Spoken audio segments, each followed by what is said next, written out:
Alright, this is another video before I start breaking it down of the 17 YukonXL with the 8-speed transmission, setting a code for the transmission fluid temperature performance.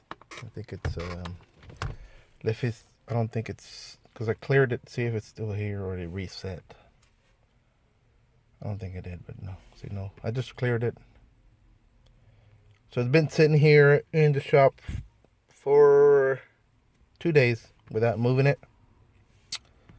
So what I like to do is just get a baseline reading of what the temperature reads now with the engine code. The transmission code and the engine code. So basically this transmission engine has not been started for 2 days. It's just been sitting here. So I just hooked up the scanner to see what the temperature is of the transmission fluid. So I'm looking at, it should be very, very close to ambient temperature or engine coolant temperature, something like that, or intake air temperature if it has it listed here. Okay, as we scroll down here, I can see okay, here it is, the engine temperature and the transmission temperature. We can just compare those two, see what they're reading. And I can see that it's not reading the same or close to each other. So here it is. Engine is 57 Fahrenheit, so it's cold because it hasn't been started for 2 days, right? Transmission fluid temperature should be around the same, right? But look what it is, 19 Fahrenheit. Close to 20. So right there and there, it tells me that there's an issue with the transmission fluid temperature sensor. I guess it's the code that said as a performance, and it's right. It is not, reading right. So what I'm gonna do is replace the harness in the transmission, because that's where the transmission temperature sensor is. It's built in the harness. Probably not gonna make a video of it replacing it because it's involved. It's dropping the valve body and some other sorts of stuff. There is a video online that shows you how to do all that on YouTube. You probably can search it, and that's basically what I'm gonna do. I'll give you another video after I'm done replacing it. Just wanted to show you, see, here I got data pulled up of the engine coolant temperature sensor and the ambient air. As you can see, they're very close to each other, and that's what I expect to see with the transmission fluid temperature sensor. Again, the transmission fluid temperature was reading 20 Fahrenheit. This is a shot of the oil pan, transmission oil pan. Okay, so here's the new harness with a new sensor right there. So I got it plugged in. Luckily, I think mine on this truck, it comes in 2 pieces, so I can disconnect it there without replacing the other piece, which is that plug. And in order to replace that part, you have to take the whole valve body off.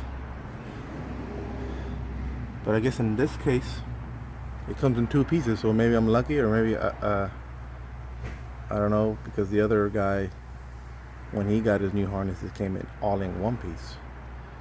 Let me get you the reading now on the transmission temperature sensor. See what it reads now with the new harness. Okay, this is the new reading with the new harness. As you can see, it's reading 68, 62. The other harness was reading 20 degrees. I think it was 19 or something like that. So this confirms that the sensor was bad. I'm gonna install the old harness sensor back, so you can see again the bad readings on the sensor. And next I'll do a ohms reading on both of them, see what the difference is. Alright, okay, I plugged in the old harness back in. As you can see, it's all dirty. It's old. This is an old harness. And the sensor's right there. So let's see what it reads on the scan tool. That's just another confirmation that it's a bad sensor or harness. Okay, that's the old harness. Now it's reading 30, not 20, but it's still off. So if it's off cold, it's gonna be off when it's hot. So like somebody said before, bad in, bad out. So that's why it sets a performance code, because doesn't like the temperature it's reading whenever it sets the code. Now I'm gonna get you a shot of the resistance of each. So I got a ohm meter hooked up, and I determined that these are the ones that connect to the sensor by following the wires. You know, they go here. So those are it right there. And I'm gonna do the same reading on the old harness, the same place.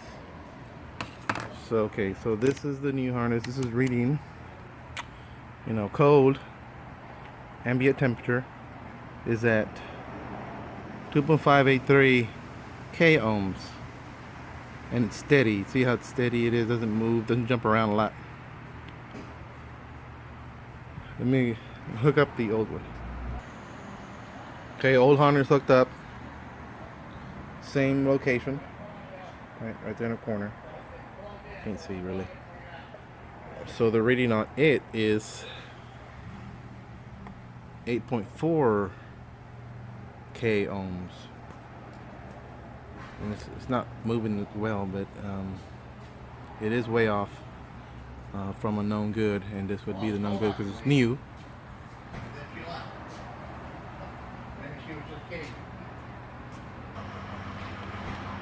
Okay, by comparing these two sensors, it tells me, I determined that the harness, the other piece harness that connects to this, and it connects to the outside plug of the transmission, is good. Now if I did the same test and both readings on the old one and the new one were the same, then my thinking is it's not the sensor, it's the harness or a computer issue, something like that. But not in this case. I also did not find a temperature and a resistance check that they usually have on all data, or Mitchell a reading saying at this temperature it should be these ohms, or this temperature it should be hot, it should be this ohms, and cold it should be this ohms. I did not find that in here, but I'm pretty sure there is one. But I'm gonna stick with my diagnosis as a bad sensor, and that's it. Maybe hopefully it'll fix it, which I'm about 98% sure it will. Alright, till the next time.